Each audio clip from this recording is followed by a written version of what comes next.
तो ये जो पुस्तक लिखी है श्रीला रूप गोस्वामी ने, वो संस्कृत में लिखी है। और इसके अंदर हजारों हजारों वर्सेस हैं। तो प्रभुपाद ऐसे कर सकते थे कि जैसे भागवतम में करा है ना, एक वर्स उसका हिंदी टू इंग्लिश मीनिंग, एक एक वर्ड का संस्कृत टू इंग्लिश मीनिंग या Sanskrit to Hindi meaning, then उसका अनुवाद, फिर तात्पर्य। लेकिन उससे ये बुक बहुत बड़ी हो जाती। तो प्रभुपाद ने क्या करा है, कुछ कुछ वर्सेस का एक्सप्लेनेशन लिख दिया है जो प्रभुपाद ने देखा कि इम्पोर्टेंट है, और कुछ कुछ उन्होंने स्किप भी करे हैं। तो जैसे जो फर्स्ट पैराग्राफ है, वो फर्स्ट वर्स है पहले अध्याय का, पहले सेक्शन का पहला वर्स। तो पहला सेक्शन क्या है, ईस्टर्न साइड। क्योंकि भक्ति एक समुद्र है, भक्ति रस एक समुद्र है, तो उसके चार सेक्शन हैं। तो पहले जैसे भागवतम में कैंटो होता है ना, कैंटो वन, कैंटो टू, स्कंद एक, स्कंद दो, वैसे ही भक्ति रसामृत सिंधु को कैंटो में नहीं विभाजन करा है, उसका उसका करा है डायरेक्शंस में विभाजन करा है उसका। कि यदि एक भक्ति समुद्र है, तो समुद्र को कैसे डिवाइड करेंगे, कि ये पूर्वी समुद्र, ये पश्चिमी समुद्र, ये उत्तर का, और ये दक्षिण। तो सबसे पहले पूर्व से स्टार्ट कर रहे हैं। तो ईस्टर्न साइड का, और जो अध्याय, अध्याय को क्या बोलते हैं भक्ति रसामृत सिंधु में, अध्याय को बोलते हैं लहर। क्योंकि समुद्र में से लहर आती है ना, तो बस नाम अलग करा है। अध्याय को बोलते हैं लहर, स्कंद को बोलते हैं डायरेक्शन, क्योंकि पूरी बुक को समझा गया है कि वो एक समुद्र है। तो ये जो पहला वर्स है वो हरे पूर्वी। कृष्ण प्रभु जी। हरे सॉरी टू प्रभु जी। प्रभु जी, लेकिन ये इंडेक्स में ये नहीं दिया हुआ है, ये केवल अभी हमें इंट्रोडक्शन में बताया गया है ना। हाँ जी, इंडेक्स में मतलब नहीं। कहीं पे भी जैसे पूर्व वर्ग वर्ग या पश्चिम वर्ग, ये कहीं वर्ड लिखा हुआ नहीं है सच ना। भाग लिखा है, भाग एक, भाग दो, भाग तीन, भाग चार, हिंदी हाँ, में पार्ट वन। तो जो पार्ट वन है वो ईस्टर्न साइड है। अच्छा, कहीं लिखा है ईस्टर्न वर्ड, लिखा है क्या? नहीं लिखा है आए, ना। इंट्रोडक्शन में लिखा हुआ है। अच्छा हाँ, इंट्रोडक्शन है, मतलब आगे भी, हाँ ठीक है। हाँ जी। जब ठीक मैं है। पहली बार पढ़ रहा था तो मेरे को समझ नहीं आ रहा था ये लहर कहाँ से आ गई। हाँ, ये क्या, ये इंट्रोडक्शन में बताया है ना, हाँ हाँ, ठीक है। इंट्रोडक्शन में बताया। लहर वाला भी जो है ना, वेव्स हाँ। भी इसमें मतलब इसमें इंडेक्स में नहीं है और समथिंग। तो इंट्रोडक्शन में है कि हमें इस तरह लेना है इसको, है ना। हाँ जी। मेटाफर ऐसे है ना, ठीक है। मेटाफर ऐसे है, क्योंकि ठीक है। जब आप इसको जब पढ़ते हैं, मतलब कोई और पढ़ा रहा होता है, तो कभी कभी वो बोलता है कि पहली लहर, दूसरी लहर। तो अगर ये मेटाफर समझ में ना पता हो पहले से, तो समझ में तो नहीं हम आता कंफ्यूज पहली हो लहर क्या है, गए। जी जी। दूसरी लहर क्या है। जी बट जी। अभी हमें पता है कि हम जी। एक समुद्र को डिस्कस कर रहे हैं। और ये दिस इज द वे, इस तरह मैं अध्ययन करना है इसको ना, इस तरह स्टडी करना है, ठीक है। यस। ठीक है। Thank you. हरे कृष्णा। तो ये अभी पूर्वी दिशा का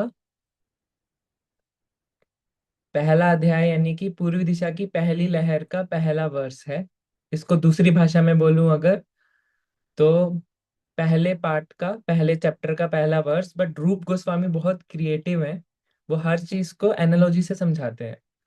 तो उन्होंने जो एनालॉजी दी है, भक्ति एक समुद्र है, समुद्र का पहला सेक्शन है हमारा पूर्वी भाग, और उसका जो पहला अध्याय है वो है पहली लहर। तो उसका पहला वर्स है इन्वोकिंग ऑस्पिशियसनेस। तो कोई भी बुक लिखी जाती है, तो उसके पहले वर्स में संस्कृत में तीन चीजें होती हैं। सबसे पहले होता है मंगलाचरण, प्रेयर्स। सेकंड होती है वस्तु निर्देश। वस्तु निर्देश क्या होता है कि वो पुस्तक के अंदर कंटेंट क्या है। और थर्ड क्या है, बेनिडिक्शंस, कि जो इसको पढ़ेगा उसको क्या मिलेगा। हम कोई भी कार्य करते हैं तो हमें पता होना चाहिए ना ये कार्य करने से क्या मिलेगा। तो थर्ड चीज है बेनिडिक्शंस। तो आप लिख सकते हैं, आप कोई भी बुक देखेंगे संस्कृत में, ये जनरल फॉलो होता है कि सबसे पहले प्रार्थना करते हैं,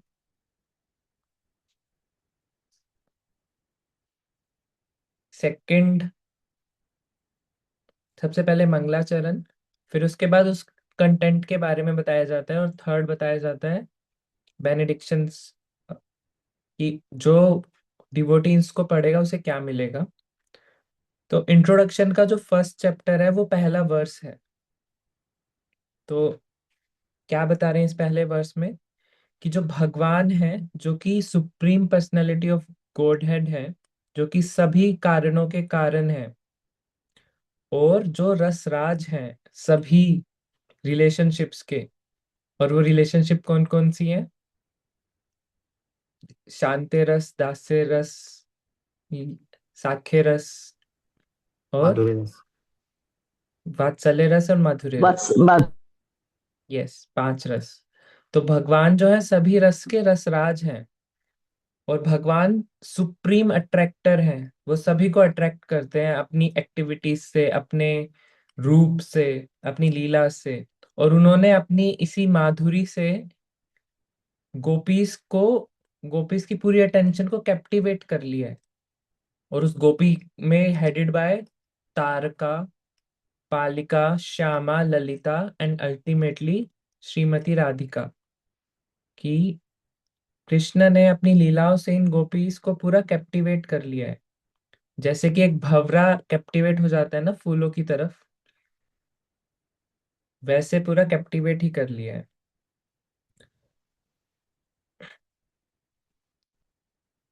फिर लिख रहे हैं रूप गोस्वामी कि वो प्रेयर्स कर रहे हैं भगवान से कि उन कृष्णा की मर्सी उन्हें मिले, सो दैट कोई भी हिंड्रेंस ना आए इस भक्ति रसामृत सिंधु को लिखने में।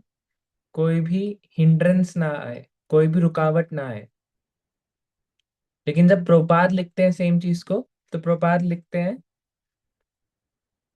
कि उनके गुरु महाराज यानी कि श्रीमद् भक्ति सिद्धांत सरस्वती ठाकुर महाराज के की मर्सी के द्वारा कोई भी हिंड्रेंस ना आए।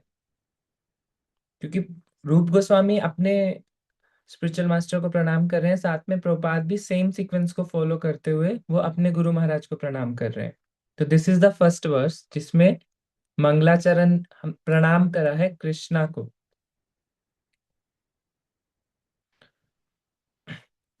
उसके बाद आता है सेकंड वर्स।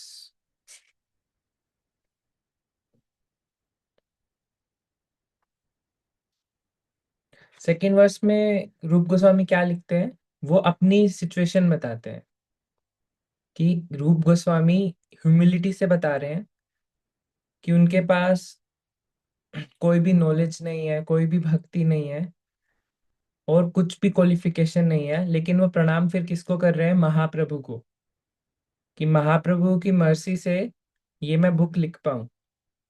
और वो बहुत इंपॉर्टेंट है। चैतन्य चैतामृत में एक वर्स आता है जिसमें लिखा गया है कि कि कृष्ण चैतन्य का नाम लेने से अगर कोई इम्पॉसिबल कार्य है वो पॉसिबल हो जाता है, और उनका नाम ना लेने से यदि कोई बहुत सिंपल कार्य है वो इम्पॉसिबल बन जाता है।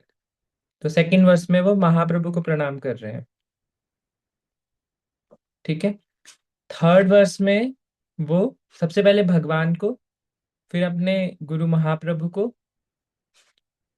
और फिर एक्चुअली रूप गोस्वामी के गुरु कौन है? उनके भाई सनातन गोस्वामी। तो सब, तो थर्ड में वो अपने गुरु महाराज को प्रणाम कर रहे हैं, सनातन गोस्वामी को। और लिख रहे हैं कि ये जो मैं भक्ति रसामृत सिंधु लिख रहा हूँ, वो मेरे भाई यानी कि उनके बड़े भाई सनातन गोस्वामी को बहुत अच्छी, बहुत प्रिय लगे, और वो इस भक्ति रसामृत सिंधु में तैरे नहीं, डूबे। तो उनकी प्रसन्नता के लिए ये बुक लिख रहे हैं, अपने गुरु यानी कि सनातन गोस्वामी की प्रसन्नता के लिए।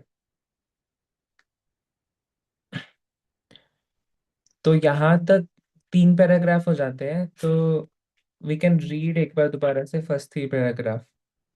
तो 3 पैराग्राफ में केवल मंगलाचरण हुआ है अभी तक। सबसे पहले कृष्णा को प्रणाम करा है, फिर चैतन्य महाप्रभु को, और फिर रूप गोस्वामी को। तो कोई भक्त रीड करना चाहते हैं आज? हरे कृष्णा प्रभु जी, प्रणाम प्रभु जी। हरे कृष्ण माता जी। यस, यू कैन रीड माता जी।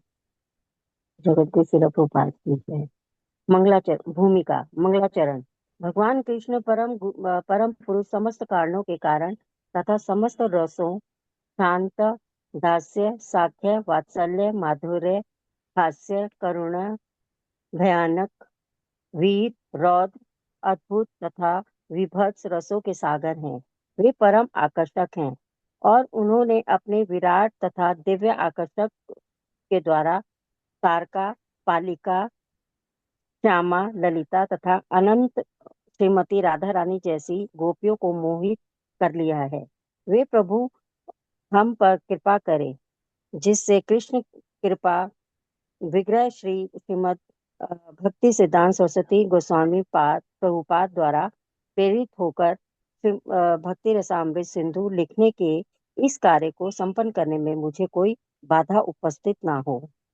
मैं श्रील रूप गोस्वामी प्रभुपाद तथा श्रील भक्ति सिद्धांत सरस्वती गोस्वामी प्रभुपाद के चरणों में सादर नमस्कार करता हूँ, जिनकी प्रेरणा से मैं भक्ति रसामृत सिंधु का सार संकलन करने के कार्य में प्रवृत्त हुआ हूँ। यह ग्रंथ आज से 500 वर्ष पूर्व पश्चिम बंगाल में कृष्ण भावना अमृत आंदोलन का प्रसार करने के लिए प्रकट हुए श्री चैतन्य महाप्रभु द्वारा प्रतिपादित परम भक्ति विज्ञान है।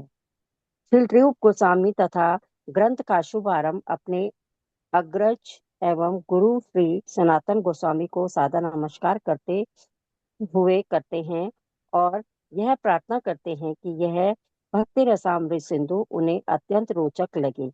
वे आगे प्रार्थना करते हैं कि इस भक्ति रसामृत सिंधु में इस निवास करते हुए श्री सनातन गोस्वामी राधा कृष्ण की सेवा में सदैव दिव्य आनंद का अनुभव करें। हरे कृष्ण प्रभु जी। हरे कृष्णा। तो मंगलाचरण के 3 वर्ष हो गए हैं। तो anyone wants to read from fourth paragraph से? यस प्रभु जी।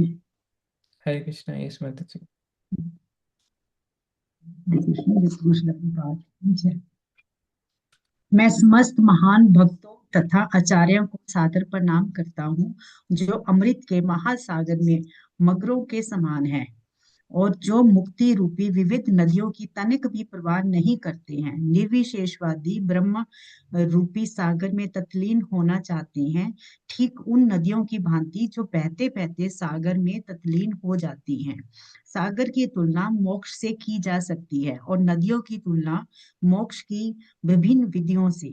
निर्विशेषवादी नदी जल में निवास कर रहे हैं, जो अंततः सागर से मिल जाता है।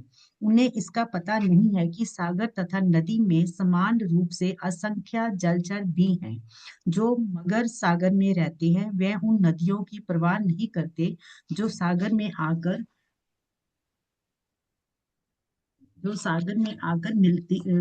रहती हैं। भक्तगण सदैव भक्ति रूपी सागर में रहते हैं और नदियों की तनिक भी परवाह नहीं करते। दूसरे शब्दों में, जो शुद्ध भक्त है वह भगवान की दिव्य प्रेम भक्ति रूपी सागर में सदैव रहते हैं और उन अन्य विधियों की परवाह नहीं करते जो सागर में क्रमशः गिरने वाली नदियों के तुल्य है। हरे कृष्णा। थैंक यू माता जी। तो प्रणाम करने के बाद 4th वर्ष में श्रील रूप गोस्वामी बता रहे हैं कि उनको प्रणाम करते हैं वो आचार्यास को और उन भक्तों को, कि भगवान को प्रणाम कर लिया, अपने गुरु महाराज को प्रणाम कर लिया, तो नेक्स्ट प्रणाम किसको करते हैं हम? भक्तों को, गौर भक्त वृंदा, है ना, लास्ट में। तो वो सभी भक्तों को और आचार्यास को प्रणाम कर रहे हैं, क्योंकि वो भक्त और आचार्य किनके समान है? शार्क के समान है। शार्क का अर्थ है, शार्क पहली बात तो कभी मछली के जाल में नहीं फंसती। यदि फंसती है तो पूरा का पूरा शिप ही उलट जाता है। तो इसका अर्थ है कि जो शार्क है वो हमेशा भक्ति के सागर में डूबी रहती है। वो कभी सेंस ग्रेटिफिकेशन या कभी कर्म कांड, ज्ञान कांड, या फिर कभी मुक्ति की अभिलाषा, ऐसे कभी भी जालों में नहीं फंसती है, क्योंकि वह शार्क है। जो आचार्यस हैं उनको कंपेयर करा गया है शार्क से। और जो मुक्तिवादी होते हैं, जिन्हें मुक्ति चाहिए, मुक्ति का अर्थ है उन्हें ये सब छोड़ के उन्हें भगवान में विलीन होना है। विलीन यानी कि सेवा नहीं करनी, बस मिल जाना है लाइट की तरह। तो प्रभुपाद लिख रहे हैं कि उन्हें नहीं पता कि समुद्र के अंदर जैसे नदी मिलती है, लेकिन समुद्र के अंदर भी बहुत सारे जीव रहते हैं। मिलने के बाद अस्तित्व खत्म नहीं होता, समुद्र में रहते हैं बहुत सारे जीव। समुद्र में मिलने के बाद अस्तित्व शुरू होगा जब हम भगवान की सेवा करना शुरू करेंगे। वो अस्तित्व समाप्त नहीं है, वो शुरुआत है जब भगवान की सेवा करना स्टार्ट करेंगे। तो इसलिए वो शार्क की तरह कंपेयर कर रहे हैं। और जो मुक्तिवादी लोग हैं, जो मायावादी लोग हैं, जो मोक्षवादी लोग हैं, उनको कंपेयर कर रहे हैं वो उन नदियों की तरह है, जो समुद्र में आके मिलना चाहती हैं और मिलके अपना अस्तित्व समाप्त करना चाहती हैं। तो पूरा भक्ति रसामृत सिंधु को पूरा कंपेयर करा जा रहा है पूरा समुद्र से। समुद्र के अंदर दिशाएं हैं, लहरें हैं, शार्क है, नदी भी आ रही है। तो हम देखेंगे कि कितने सारा पूरा समुद्र से ही पूरा ड्राइव करा हुआ है पूरा पुस्तक को। तो next paragraph, anyone wants to read?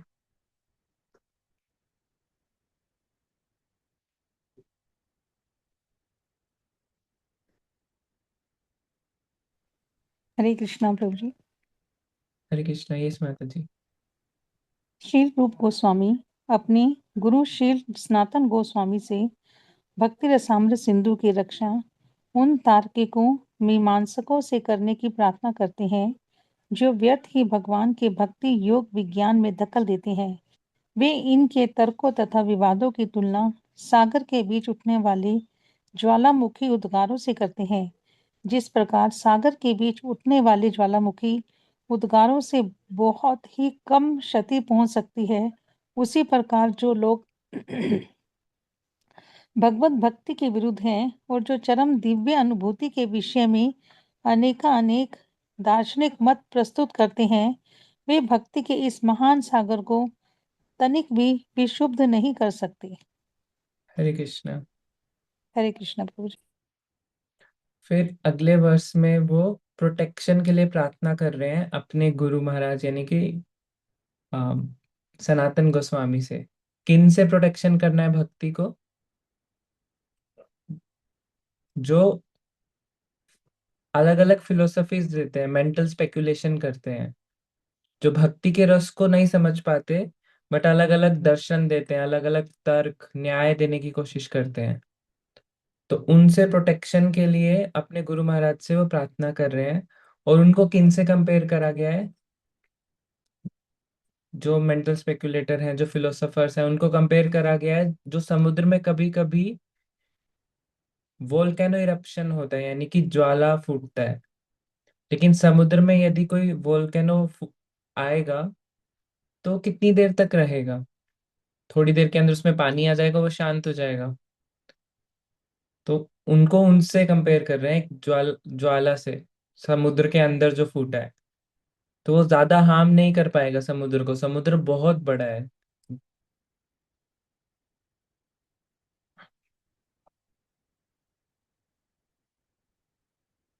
और इसीलिए वो डिस्टर्ब नहीं कर पाएगा भक्ति के मार्ग को। ठीक, next, anyone wants to read? Ruchika माता जी, आपका हैंड रेस था। हरे कृष्ण प्रभु जी, यस रीड करने के लिए। ओके। भक्ति रसामृत सिंधु के रचयिता श्रील रूप गोस्वामी नम्रता पूर्वक निवेदन करते हैं कि वे कृष्ण भावनामृत को सारे संसार में फैलाने का प्रयास कर रहे हैं। यद्यपि वे विनम्र भाव से सोचते हैं कि वे इस कार्य के लिए अनुपयुक्त हैं।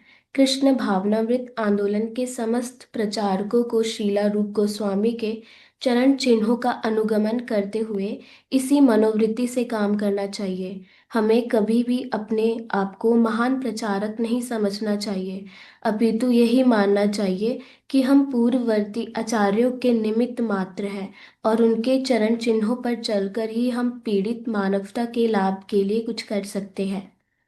Hare Hare Krishna. Krishna. Thank you for reading माता जी। तो नेक्स्ट वर्स में तो प्रभुपाद ने क्या करा है, एक एक संस्कृत वर्स को एक एक पैराग्राफ लिख दिया है विदाउट मेंशनिंग कि वो संस्कृत वर्स था वहां पर। तो हम बेसिकली एक एक वर्स पढ़ रहे हैं। तो नेक्स्ट वर्स में श्रीला रूप गोस्वामी सबमिट कर रहे हैं कि वो भक्ति पर एक भक्ति विज्ञान पे एक बुक लिख रहे हैं ताकि सब लोग समझ पाए कि भक्ति का विज्ञान क्या है और उसका पूरा प्रचार प्रसार हो सके पूरे विश्व में। लेकिन साथ में वो ये भी लिख रहे हैं आउट ऑफ ह्यूमिलिटी कि वो इस कार्य के लिए बिल्कुल भी क्वालिफाइड नहीं है। तो फिर प्रभुपाद लिख रहे हैं कि एक प्रचारक का ये ही एटीट्यूड होना चाहिए और यही मनोभाव होना चाहिए कि वो केवल पुराने जितने भी आचार्य हैं उनके नक्शे कदम पर चलकर उन्हीं की कृपा से कुछ करने की कोशिश कर रहे हैं, खुद कोई क्वालिफिकेशन नहीं है। पुराने जितने भी आचार्य हैं उन्हीं की सेवा करने के लिए और उन्हीं की मर्जी से कुछ करने की कोशिश कर रहे हैं। तो वो केवल निमित्त मात्र है। तो ये निमित्त मात्र का भगवत गीता में भी आता है, जब कृष्णा अर्जुन को बोलते हैं कि आप केवल निमित्त मात्र बनकर लड़ाई करो, युद्ध करो। क्यों? क्या मिलेगा युद्ध करने से? निमित्त मात्र बनकर मारेंगे कृष्णा, लेकिन क्रेडिट किसको जाएगा? अर्जुन को। अर्जुन को। तो इसलिए कोई प्रीचर, और लोग कभी कभी लोग देखते हैं कि ये प्रीचर बहुत ज्यादा प्रीच कर रहा है क्योंकि निमित्त मात्र बने हैं वो पूर्ववर्ती आचार्य को फॉलो कर रहे हैं और ये आचार्यों की कृपा से ही ये मूवमेंट फैल रहा है, प्रभुपाद की कृपा से। और एक एग्जाम्पल इसमें ऐसे भी आता है निमित्त मात्र बनने का। एग्जाम्पल क्या है? एक पेंसिल कि यदि कोई निमित्त मात्र बन रहा है तो वो एक पेंसिल की तरह बन गया। पेंसिल का मतलब राइटर जैसे उसको घुमाए, लिखे, शार्प करे, वो पेंसिल वैसे ही करेगा। लेकिन यदि पेंसिल का है कि नहीं मुझे लेफ्ट जाना है, मुझे राइट जाना है, तो जो लेखक है उस पेंसिल को छोड़ के दूसरी भी ले लेगा, है राइट।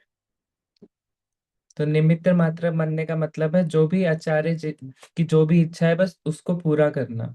तो रूप गोस्वामी ने अपनी इच्छा लिखी है। क्या इच्छा है रूप गोस्वामी की?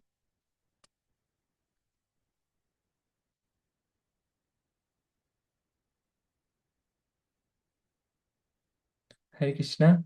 रूप गोस्वामी की क्या इच्छा है? हरे कृष्णा प्रभु जी, वो हरे उसमें कृष्णा प्रभु जी। भावना को फैलाना चाहते हैं, उसको प्रोपगेट करना चाहते हैं, इसको जो कृष्ण भावना में है। यस, वो कृष्णा भावना अमृत को फैलाना चाहते हैं। तो yes, we can continue next. Jyoti माता जी, you want to read? Yes प्रभु जी, हरे कृष्ण, सादर प्रणाम। जी आपके दर्शन नहीं हो रहे हैं।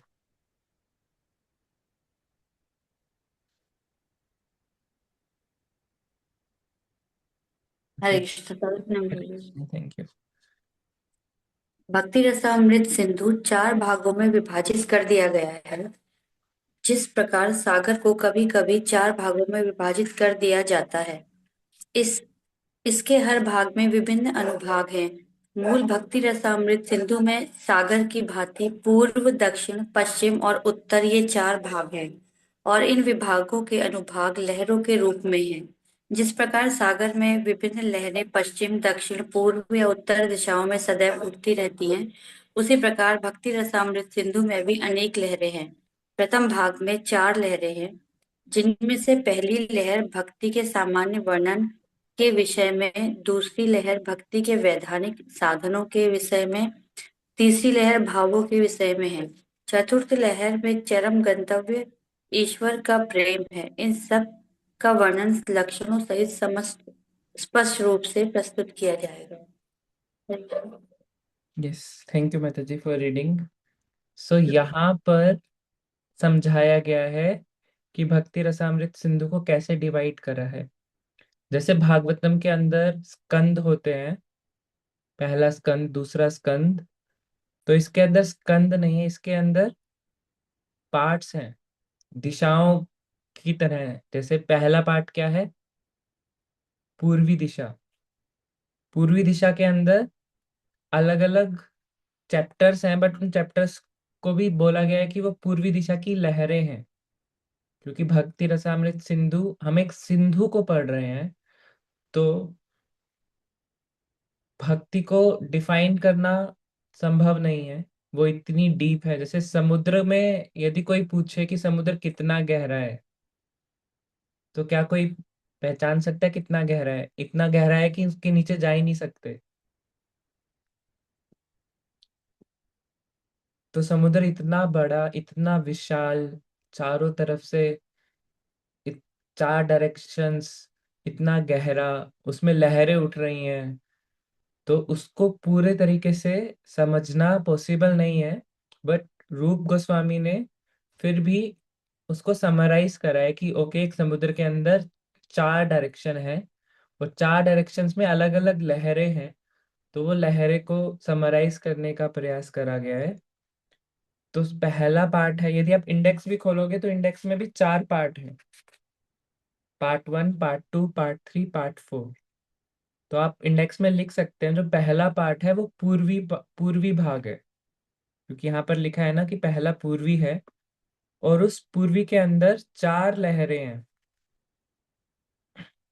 उन चार लहरें को क्या क्या बताती है? पहली लहर हमें बताती है कि भक्ति होती क्या है, what is devotion, general description क्या है, भक्ति की परिभाषा क्या है।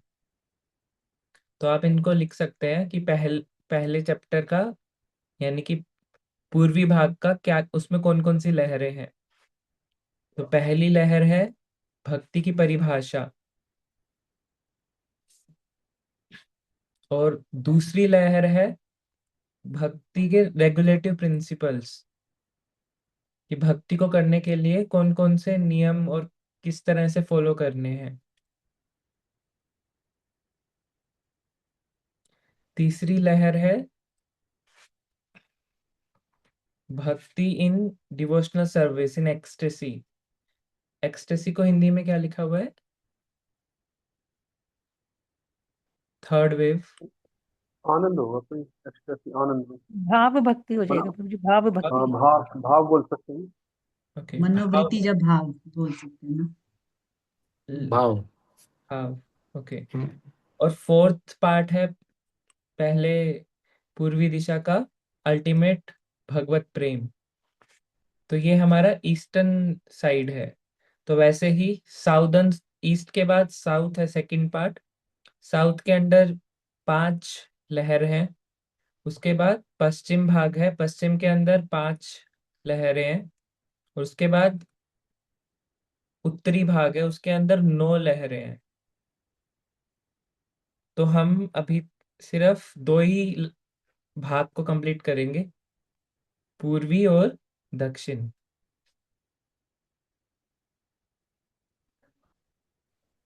चारों भाग तो नहीं इसी बुक में है क्या? हाँ, ये स्प्रोजी सी बुक में है, बट वो इतने डीप है कि सभी को बोला जाता है कि आप 19 चैप्टर्स तक ही पढ़ना, उससे आगे मत पढ़ना। भक्ति शास्त्री में भी बोला जाता है 19 चैप्टर्स तक ही पढ़ना, दो ही भाग पढ़ना, यानी कि पूर्वी और दक्षिण भाग ही करना, और जो बाकी के भाग है पश्चिम और उत्तर, वो मत करना। तो आप पहली लहर को स्टार्ट करते हैं। पहली लहर क्या है? भक्ति की परिभाषा। तो ये 11वां वर्ष है, हम 10 वर्ष कंप्लीट कर चुके हैं। This is very important verse, कि भक्ति की परिभाषा क्या है, शुद्ध भक्ति की परिभाषा। तो एनीवन वांट्स टू रीड?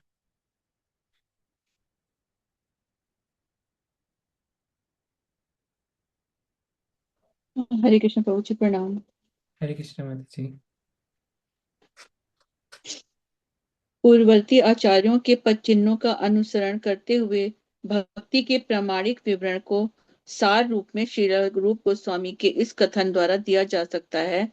प्रथम कोटि की भक्ति कृष्ण भावनामृत में पूरी तरह से लगे रहकर भगवान की अनुकूल सेवा करने की प्रवृत्ति है। भाव यह है कि यदि कोई कृष्ण भावनामृत में रहते हुए भी अनुकूल सेवा में प्रवृत्त ना हो सके तो उसे शुद्ध भक्ति नहीं माना जा सकता।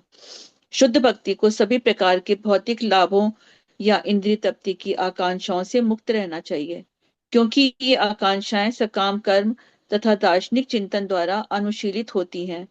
सामान्यतः लोग विभिन्न कार्यों में इसलिए लगे रहते हैं कि उन्हें भौतिक लाभ हो, और दार्शनिक जन वाग्जाल तथा चिंतन के द्वारा दिव्य अनुभूति प्राप्त करने में लगे रहते हैं। शुद्ध भक्ति ऐसे सकाम कर्मों तथा दार्शनिक चिंतनों से सर्वथा मुक्त होनी चाहिए। मनुष्य को रागानुगा भक्ति द्वारा किसी आचार्य से कृष्ण भावनामृत या शुद्ध भक्ति सीखनी चाहिए। हरे कृष्ण प्रभु जी। थैंक यू प्रभु जी। हरे कृष्णा। तो ये वर्स मैं शेयर कर देता हूँ। कल मैंने एक वर्स शेयर करा था ग्रुप में, तो वो उसी वर्स के बारे में शिला रूप गोस्वामी लिख रहे हैं। Let me just share it again.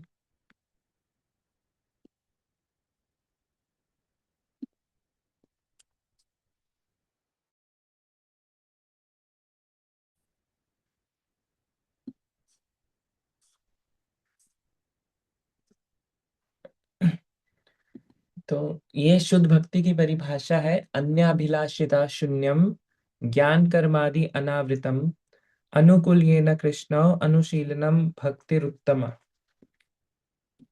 तो सबसे पहले शुद्ध भक्ति की परिभाषा में दो पार्ट होते हैं। एक होता है स्वरूप लक्षण और एक होता है गौण लक्षण। स्वरूप यानी कि प्राइमरी कैरेक्टरिस्टिक्स। प्राइमरी को हिंदी में क्या बोलते हैं? मुझे प्रारंभिक बोल सकते हैं ना। प्राइमरी प्रभु जी मुख्य मुख्य मुख्य। प्राथमिक मुख्य मुख्य बोलते हैं। स्वरूप लक्षण यानी मुख्य लक्षण। तो भक्ति के मुख्य लक्षण, और दूसरे होते हैं भक्ति के गौण लक्षण, तटस्थ लक्षण।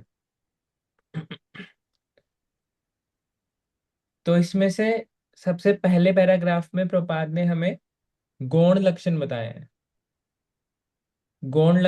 गौण लक्षण यानी कि सेकेंडरी लक्षण, जो जो मुख्य नहीं है।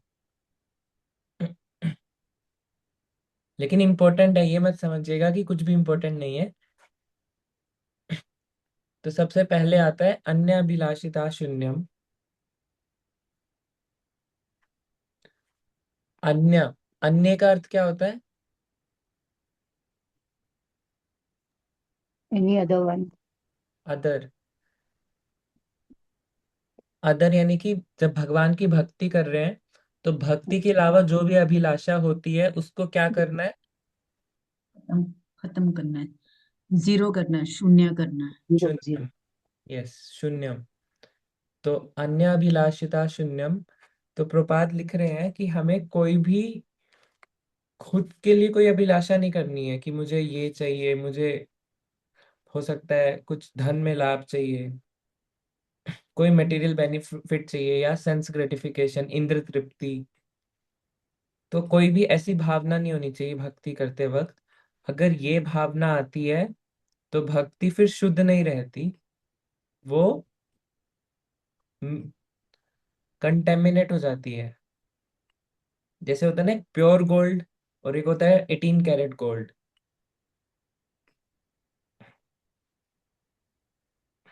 तो ये सबसे पहले तटस्थ लक्षण है। गौण लक्षण अन्य अभिलाषिता शून्यम, हमें कोई भी इच्छा से रहित रहना है। रहित यानी कि बिना इच्छा के रहना है, खुद के लिए कोई भी मटेरियल गेन की अभिलाषा या कोई इंद्र तृप्ति की अभिलाषा। तो अन्य अभिलाषिता शून्यम। और कौन सी अभिलाषा से शून्य रहना है? ज्ञान। हमें केवल इसीलिए ज्ञान अर्जित नहीं करना कि हम अलग अलग फिलोसफी दे पाए। जैसे कुछ मुनि होते हैं ना, भागवतम में आता है मुनि की डेफिनेशन क्या होती है, कि कोई भी व्यक्ति तब तक मुनि नहीं है जब तक उसने कोई, उसका मत अलग नहीं है। येषाम मतम न भिन्नम, यदि उसका मत अलग नहीं है तो वो मुनि नहीं है। अगर वो मुनि बन गया तो एक नई फिलोसफी देगा। मतलब वो बस फेमस होना चाहता है, अपने नाम से कोई फिलोसफी इंट्रोड्यूस करना चाहता है, बट अलग अलग फिलोसफी पढ़कर वो रीडर्स को, जो भी नॉर्मल लोग हैं, उनको भी भ्रमित करता है। तो हमें मुनि नहीं बनना है, ऐसा ज्ञान अर्जित नहीं करना है कि जिससे हम भक्ति के पथ से दूर चले जाएं। We become PhD in the head but kindergarten in the heart. कि हम दिमाग से तो हमें बहुत सारे वर्सेस आते हैं और बहुत सारे कोट कर सकते हैं हम वर्सेस को, बहुत सारे वेद पुराण पढ़े हैं हमने या अलग अलग फिलोसफीज पढ़ी हैं, लेकिन हृदय से रस नहीं है, हृदय में सूखा हृदय है। तो ऐसा ज्ञान को भक्ति में बोला गया है, ऐसा ज्ञान बाधा बाधा देता है भक्ति में। और दूसरा क्या है? ज्ञान कर्म।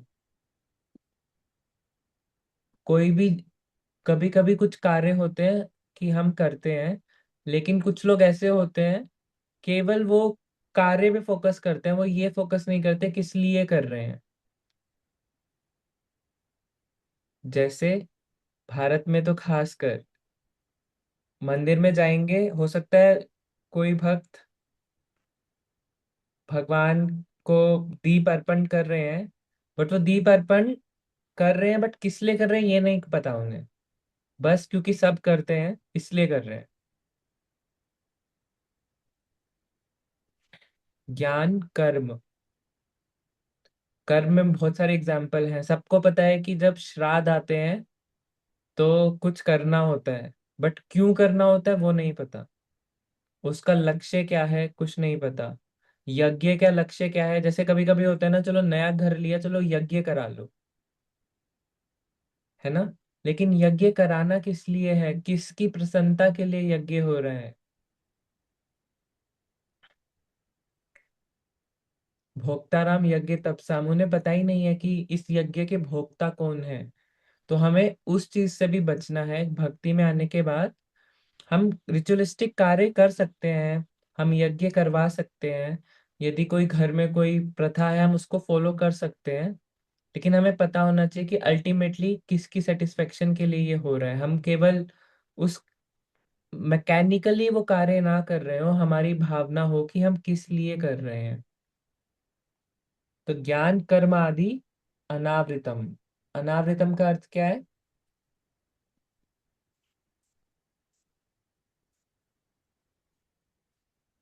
Note covered. प्रभुपाद ने लिखा है नोट कवर्ड। कि भक्ति को इन चीजों से ढकना नहीं है। किन तीन चीजों से? अन्य अभिलाषा से। अन्य अभिलाषा यानी कि कोई भी भौतिक अभिलाषा, ज्ञान से और कर्म से। अगर इन तीनों में से किसी एक भी चीज से हमारी भक्ति ढक गई तो फिर वो कंटेमिनेट हो जाएगी, फिर वो शुद्ध भक्ति नहीं रहेगी, फिर वो मिश्रित भक्ति हो जाएगी। ये है गौण लक्षण। गौण यानी कि सेकेंडरी लक्षण।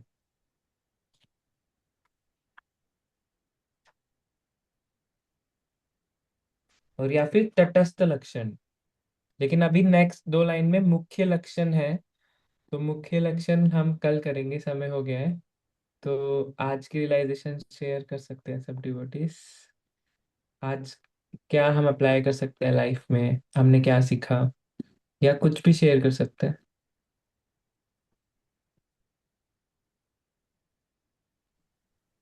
हरे कृष्ण जी। हरे कृष्ण। आ, प्रभु जी, ये जो लास्ट पैरा है ना, इसमें बस ये दो लाइन है।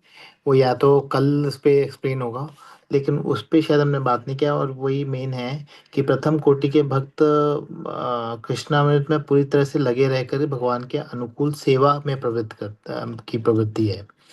और भाव यह है कि यदि कोई कृष्ण महामृत में रहते हुए अगर अनुकूल सेवा में प्रवृत्त ना हो, तो उसे शुद्ध भक्ति नहीं माना जा सकता। तो शुद्ध भक्ति को सभी प्रकार, तो मतलब मेन ये है कि आई थिंक कि हमें प्रेममयी मतलब भक्ति सेवा में लगना है, मतलब शायद ये है भक्ति का मतलब। यस प्रभु जी, ये सेकंड। कोई ना कोई सेवा में लगना है, मैं प्रेम में ही ना। हाँ, तो ये कल वैसे नेक्स्ट पैरा में अनुशीलन का मतलब बताया है, ठीक है, हाँ कल जी। कवर होगा जी। हाँ जी। ठीक हरे कृष्णा।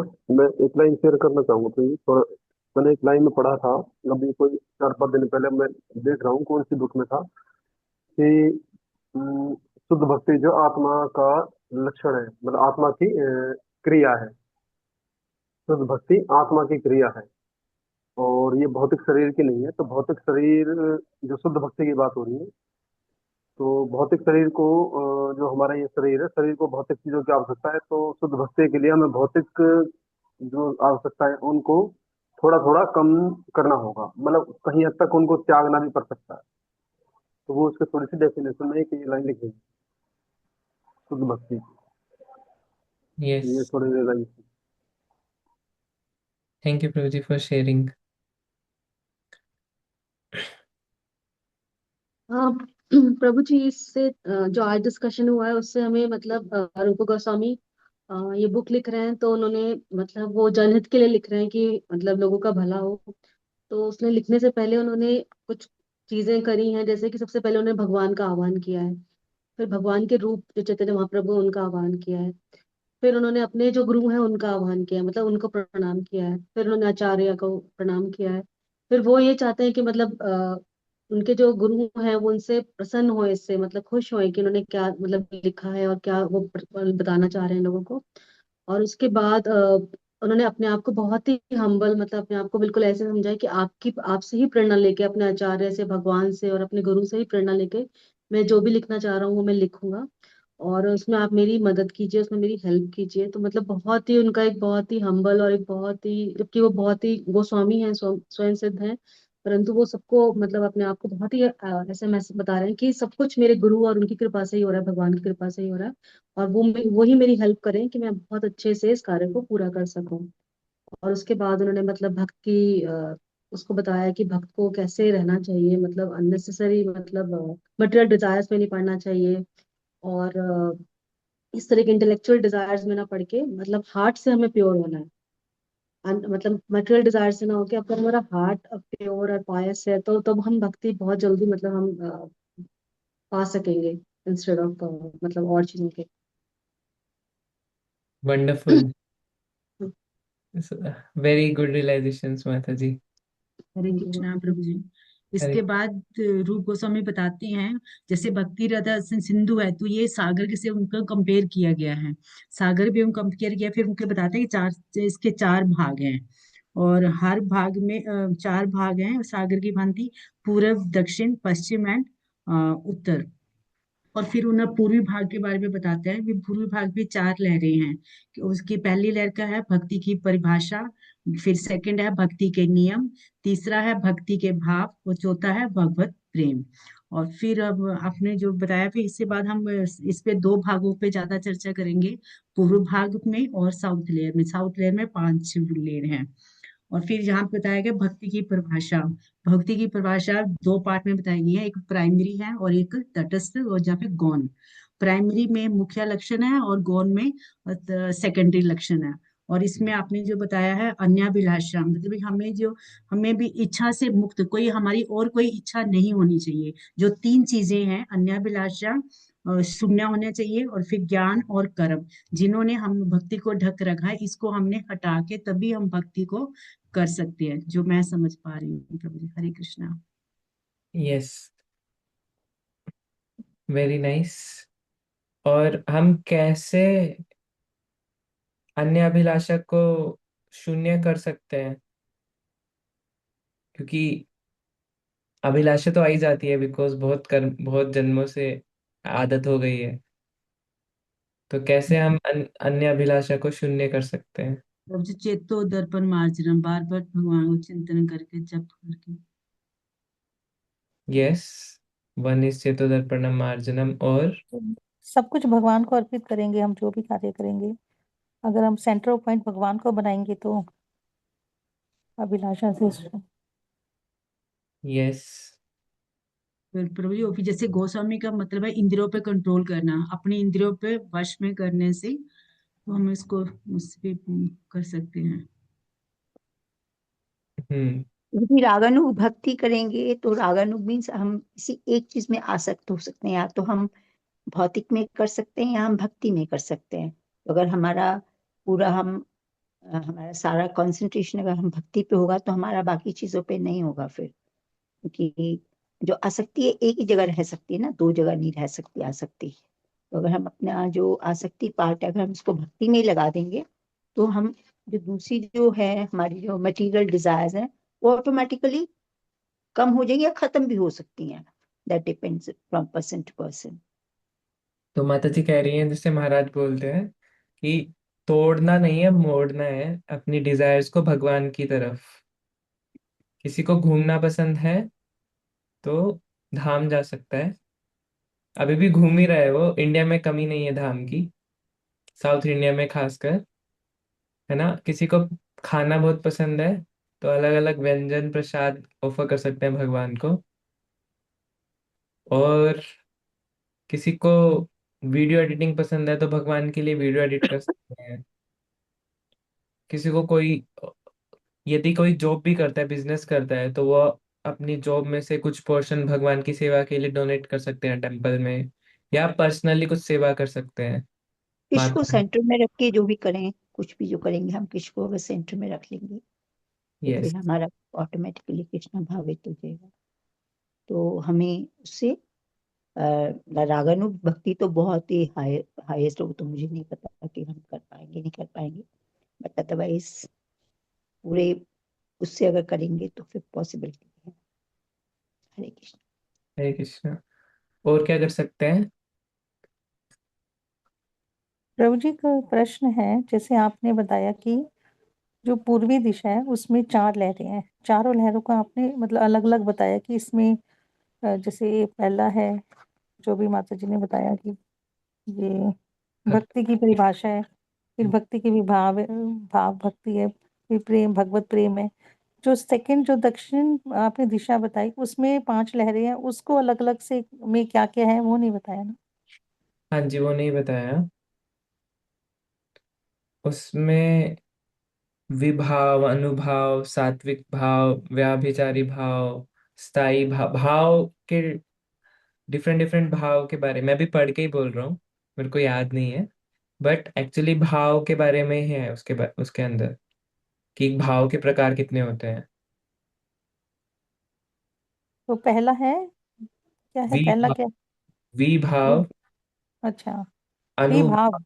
यस। विभाव, अनुभाव, सात्विक भाव, सात्विक, व्याभिचारी भाव,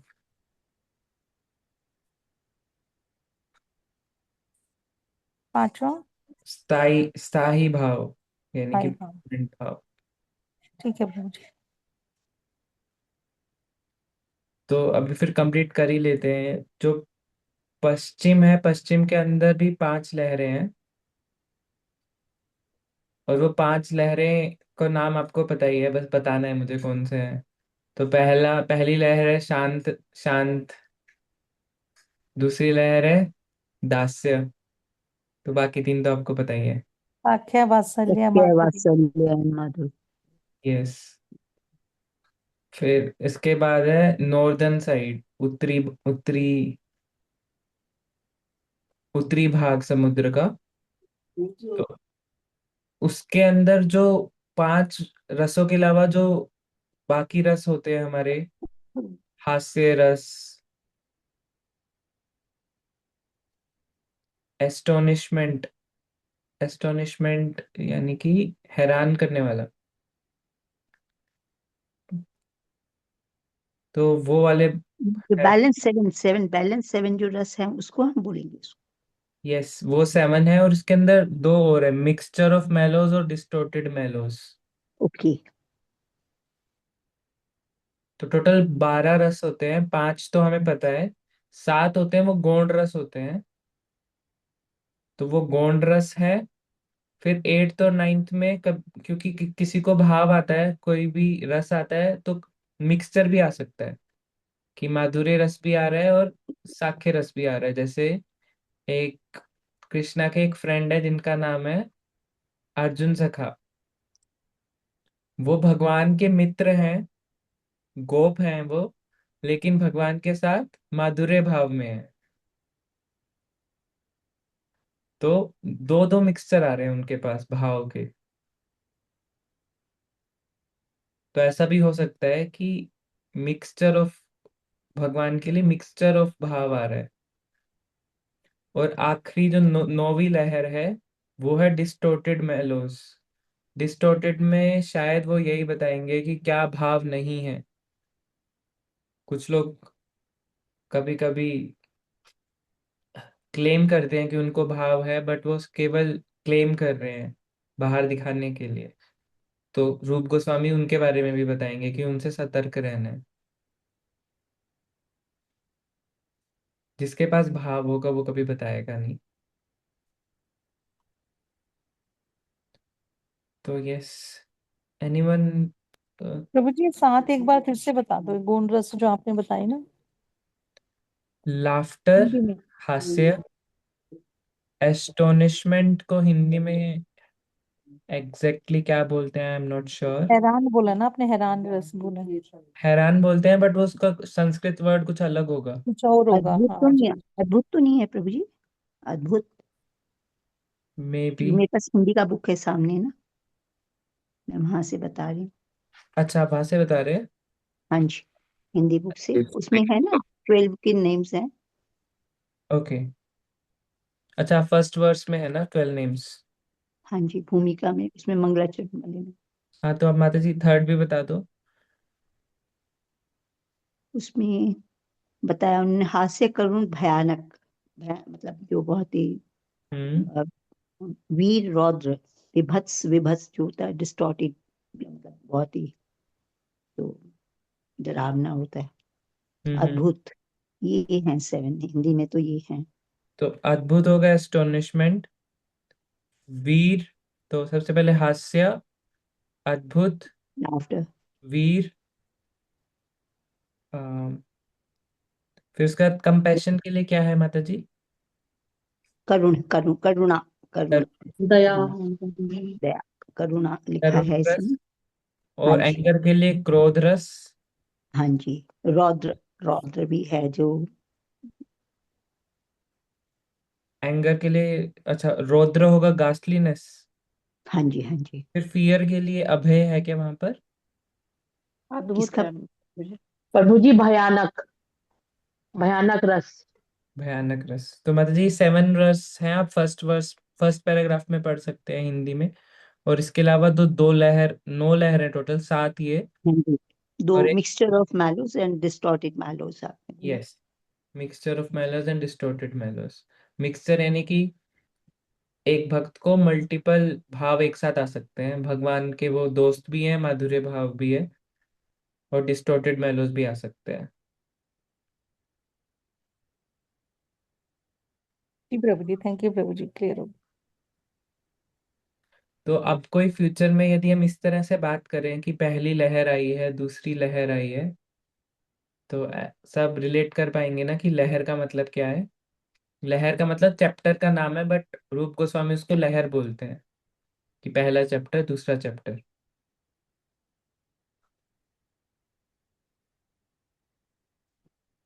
प्रभु जी पश्चिमी लहर के बारे में एक बार और बता देंगे, जो 5 लहर बताए थे, विभाव और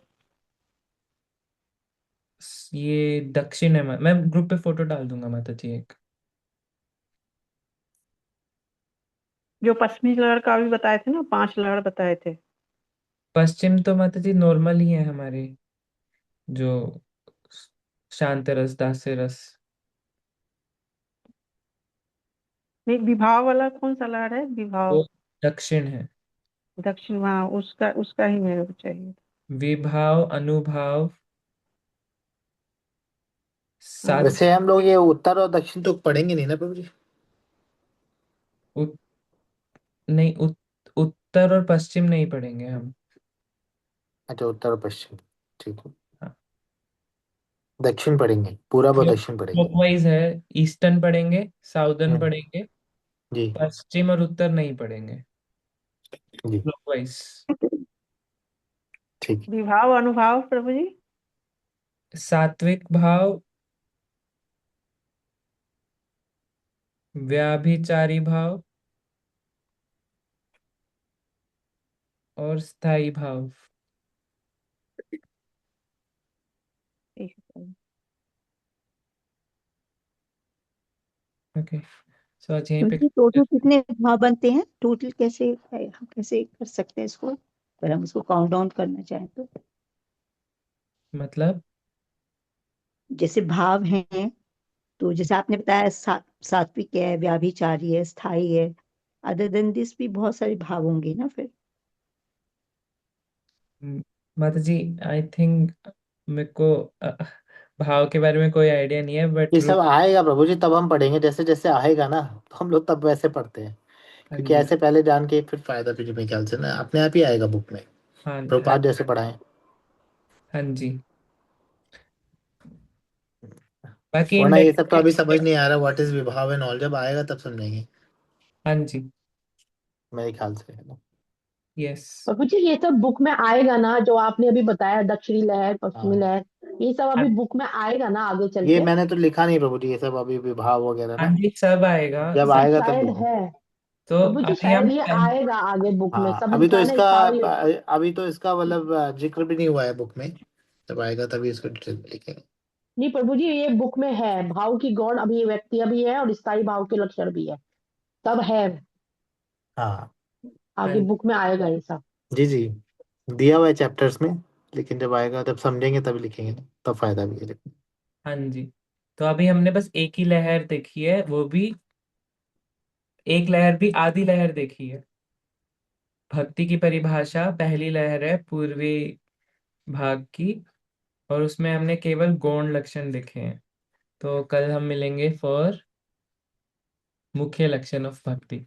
सो आपसे भक्तों का बहुत बहुत धन्यवाद अपनी इम्पोर्टेंट रियलाइजेशन शेयर करने के लिए, and very very thank you जिन्होंने भी रियलाइजेशन शेयर करी है। आदित्य माता जी, नित्य सेविका माता जी, रत्ना प्रभा माता जी, very very thank you, and महारानी द्रौपदी माता जी जिन्होंने भी अपनी रियलाइजेशन शेयर करी है। तो हाँ भाई। भक्तों का बहुत बहुत धन्यवाद, एंड अर्जुन सखा प्रभु जी। सो कल मिलते हैं हम फॉर दी फर्स्ट वेव का सेकंड पार्ट। सो आपसे भक्तों के चरणों में बहुत बहुत प्रणाम। वांछा कल वांछा कल्पतरुभ्यश्च कृपा सिन्धुभ्यः च पतितानां पावनेभ्यो वैष्णवेभ्यो